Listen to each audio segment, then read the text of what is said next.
Rio Guamá, Belém do Pará, quinta-feira, se eu não me engano, 28 de março de 2021, pauleira na Amazônia.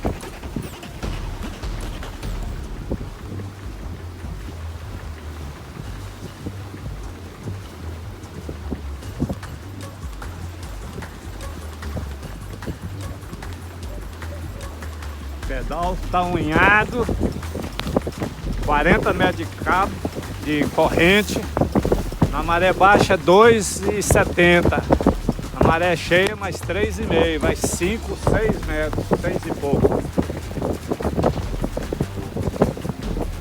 Amazônia, pessoal!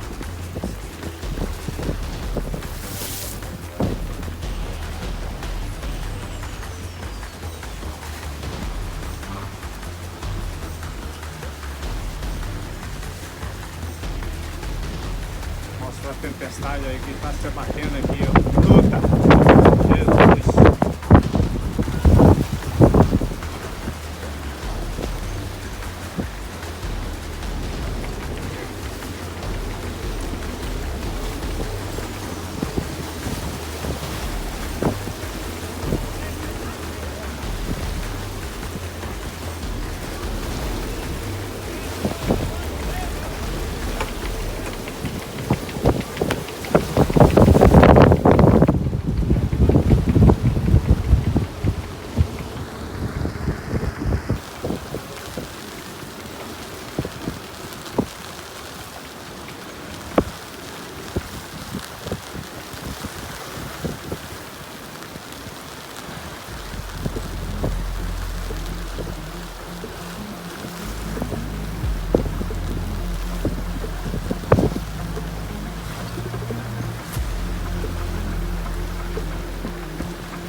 Tá lá no cais atracada.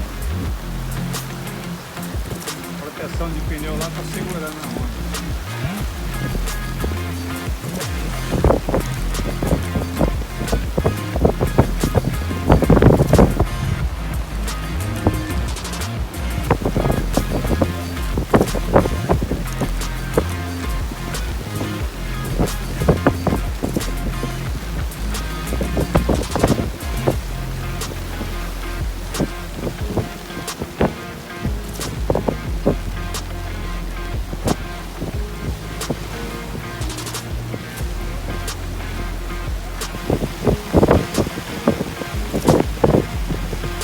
Uns 15 minutos de porrada, aí passa esse CDzão aí.